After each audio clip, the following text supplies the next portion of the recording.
আসসালামু আলাইকুম। আপনারা সবাই কেমন আছেন? আশা করি আল্লাহর রহমতে ভালো আছেন। আপনাদের সবাইকে রহিমা কিচেন হোমে স্বাগতম। আজকে আমি নিয়ে আসলাম আরেকটা নতুন রেসিপি। আজকে আমি আপনাদের সাথে এক আরসিজি রেসিপি শেয়ার করব। আগুন ছাড়া কিভাবে পারফেক্ট পোলাও রান্না করবেন। আজকের এই রেসিপির জন্য আমি এখানে নিয়ে নিয়েছি 1 কেজি পোলাওয়ের চাল। এখন এই চালটাকে আমি কচলিয়ে সুন্দর করে ধুয়ে নিব। এভাবে কচলিয়ে আমি 2-3 বার করে পানি পাল্টে চালটাকে ধুয়ে নিব। চালটাকে ধোয়া হয়ে গেলে আমি এই চালের মধ্যে ডুবো পানি দিয়ে প্রায় 20-25 মিনিটের মতো ভিজিয়ে রাখবো। তারপর আমি চালটাকে পানির থেকে ছেঁকে উঠিয়ে ঝরিয়ে রেখে তারপর আমি রান্না করব। আমি এই পোলাওটা রান্না করার জন্য চুলায় একটা পাতিলায় আপনার পানি আর পেঁয়াজ বেরেস্তা দিয়ে নিয়েছি। এখন আমি এখানে দিয়ে দিলাম আমার এই কল থেকে নিয়ে পরিমাণ মতো পোলাওয়ের জন্য পানি। আমি এখানে পরিমাণ মতো ঠান্ডা পানি দিয়ে নিয়েছি। এই যে দিয়ে আমি বলক পাড়িয়ে নিয়েছি। এখন আমি দিয়ে দিলাম পরিমাণ মতো লবণ। এখন এটার ভিতরে আমি দুধ গরম করে রেখে দিয়েছিলাম। ওই দুধটাকে আমি আমার এই পোলাওয়ের পানির মধ্যে দিয়ে দিব। আমার এই দুধটা এটার ভিতরে দিয়ে দিলাম। এই পোলাওয়ের পানির ভিতরে আমি দুধটাকে দিয়ে আমি ঢাকনা দিয়ে পানিটাকে ভালো করে বলক পাড়িয়ে নিব। এই যে আমার পোলাওয়ের পানিটা বলক পেরে গেছে। এখন এটার ভিতরে আমি দিয়ে দেব সেই ঝরিয়ে রাখা পোলাওয়ের চালটা। আমি পোলাওয়ের চালটা দিয়ে দিলাম।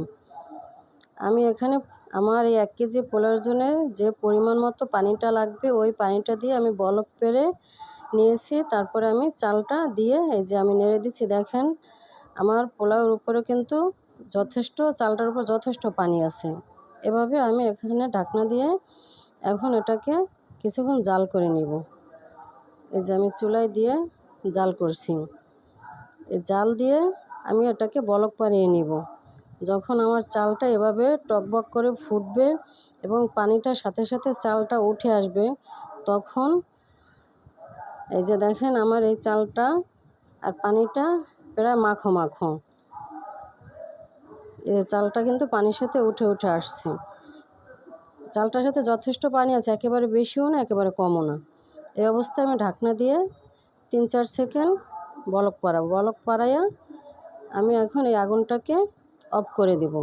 এই পোলাওয়ের পানি অবস্থায় আমি আগুনটাকে অফ করে দিব। এই যে অফ করে দিলাম। এখন আমি এটাকে রেখে দিব কম হলেও আধা ঘন্টা।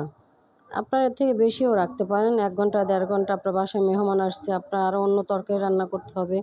তখন আপনি পোলাওটাকে এভাবে ঢাকনা দিয়ে বলক পাড়িয়ে এক সাইডে রেখে দিবেন। এই যে দেখেন আমার পোলাওটার ভিতরে কিন্তু 1 বিন্দু পানি নেই এবং আমার পোলাও চালটা শক্তও না নরমও না। আমি 4-5টা কাঁচামরিচ দিয়ে দিলাম। এখন আপনাদেরকে এই যে নেড়ে দেখাচ্ছি। দেখেন কত সুন্দর ঝরঝরে হয়েছে আমার পোলাওটা। আমার চালটা কিন্তু একটুও কাঁচা নেই, এমনকি নরমও হয়নি। একেবারে খুব সুন্দর একটা পোলাও হয়েছে। আবার এমনকি এভাবে রান্না করলে পাতিলার নিচে লেগেও যায় না। আমার পোলাওটা এভাবে একেবারে হয়ে গেছে। এটা আর কোনো জাল করতে হবে না। এটাকে ঢেকে আমি এক সাইডে রেখে দিলাম। আমি আমার পাশের চুলায় গোশ রান্না করছি। ওই গোশটা আমার এই পোলাওর মধ্যে আমি দিয়ে এটাকে বিরিয়ানি তৈরি করব। এভাবে করে আগুন ছাড়াই আপনার পোলাওটা হয়ে গেল। এই যে আমার গোশটা হয়ে গেছে। আমার গোশটার মধ্যে কিন্তু আমি অনেকটা ঝোল রেখেছি, কারণ আমি এটাকে পোলাওয়ের ভিতরে দিয়ে দেবো এবং পোলাওটা এই গোশের ঝোলটা দিয়ে মাখা ভিজা একটা থাকবে, একেবারে শুকনো যেন না হয়। আমি ঢাকনাটা তুলে নিলাম। এখন এটার ভিতরে আমি আমার ওই গোশটাকে ঢেলে দিব।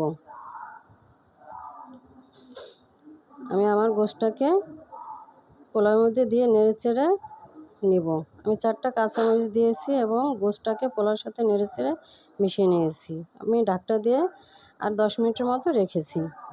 এখন আমি আপনাদেরকে পরিবেশন করে দেখাচ্ছি। আপনাদের বাসায় মেহমান আসলে যখন রান্নার একটু তাড়াহুড়া থাকে, তখন আপনি যদি পোলাওটাকে এভাবে রান্না করে এক সাইডে রেখে দেন, আপনার দমে রেখে দিতে হবে না, এভাবে বলক পাড়িয়ে আপনি এক সাইডে নামিয়ে রেখে দিবেন।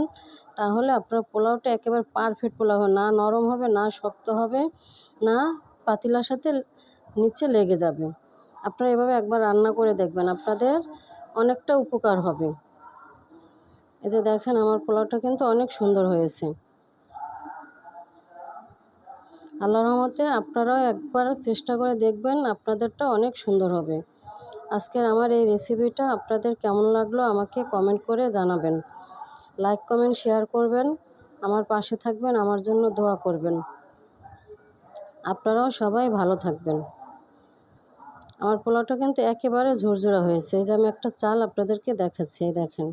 আমি টিপ দিয়ে চালটা ভাঙলাম, একটুও শক্ত নেই এবং নরমও হয়ে যায়নি। আমার পোলাওটা অনেক সুন্দর ঝরঝরা হয়েছে। আপনাদের সবাইকে অনেক অনেক ধন্যবাদ এতক্ষণ ধরে আমার রেসিপিটা দেখার জন্য। আল্লাহ হাফেজ।